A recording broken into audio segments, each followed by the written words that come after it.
आम्ही ना गावाकडून आल्यापासून पाणी सारखं पडतच आहे, बंद व्हायचं काय नावच घेणार आहे बाबा. आमचे ना 2-3 दिवसाचे कपडे तसेच राहिले होते. पाऊस पण कमी होत नाही, कपडे पण वाळू देत नाही, त्याच्यामुळे तसेच राहिले होते वल्ले कपडे. आम्हाला ना दिवसभर रूम मध्ये बसावं लागलेलं. हानीला तर कंटाळा पण काय करावं, बाहेर आल्यानंतर पाऊस चालूच आहे म्हणून त्याच्यामुळे बाहेर यायला येत नाही. थंडी असल्यामुळे हानीला तर डेला स्वेटर लेव घालावं लागलं होतं, तरी पण तिने घालत नव्हती. तिला जबरदस्ती घालावं लागलं होतं. तिला ना टोपी पण लेव घालत होतं, पण टोपी तिने काढून टाकत होती. तिला काहीच आवडत नाही. तिला गरम पाणी द्यायचं होतं म्हणून गॅसवर ठेवलं होते. तिला बाहेर थंडी असल्यामुळे गरम पाणी देते. तुमचं कोणाचं तरी बाळ असलं तर तुम्ही पण थंडीमध्ये गरम पाणी द्या. आणि तर झोपी गेली. तिने झोपल्यानंतर मेकअप तिचं चांगलं करायला येतो. तिने चेती असले तर तिचं मेकअप कधीच मला चांगलं करायला येत नाही. आणि आज मेकअप करायच्या टाइमला झोपी गेली होते म्हणून तिचं चांगलं निवाद मेकअप केला होता. झोपल्यानंतर माझे पिल्लू किती क्यूट दिसते बरं का. चेती असले की तिचा अवतार वेगळंच असते, झोपल्यानंतर वेगळंच असते. आणि उठजोपर्यंत माझ्यासाठी शिरा बनवायचा होता, हानीसाठी पण खाऊ बनवायचं होतं. तिने उठल्यानंतर गोड शिरा बनवायचा होता, पण मला डिलिव्हरीच्या टाइम मध्ये गोड खाऊन खूप जास्त कंटाळा आला होता, त्याच्यामुळे तिखटच बनवला होता.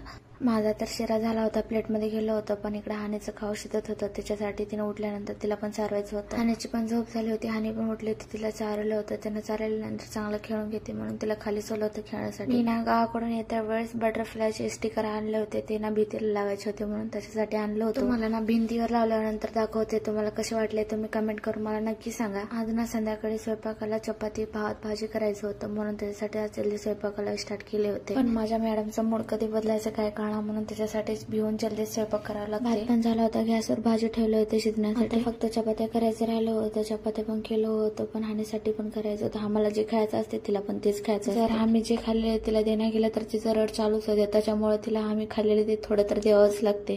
त्याच्यासाठी हानीसाठी पण छोटीशी चपाती करायची होती म्हणून सगळ्याच झाल्यानंतर त्याच्यासाठी लास्टला छोटी चपाती केलं होतं. स्वयंपाक पण सगळा झाला होता, पण हानीला तर चारायचं होतं, पण माझ्या हाताने तिला खायला आवडणार म्हणून तिच्यासाठी तिला चपाती नेऊन दिलं होतं. पण मॅडमच्या पोटामध्ये काय चपाती जातच नव्हती, पोटात कमी झालं होतं, बाहेर झालं होतं. तिला ना चावायला येत नव्हतं, तरी पण तिने जबरदस्ती चावून तोंडामधून बाहेर काढून टाकून देत होते. हानीला ना चपाती खाऊन खूप जास्त एनर्जी आली होती. स्वेटर पण काढून टाकून दिली होती, तरकारी पण आज करत बसली होती. तिला ना शिवा देत होता, तरी पण तिने हसत होते. तिने हसले की माझा रागच गायब होऊन जाते. मग काय, हानी पण खुश, हानीची मम्मी पण खुश. तर चला मग बाय, हानीच्या नेक्स्ट व्हिडिओ मध्ये भेटूया.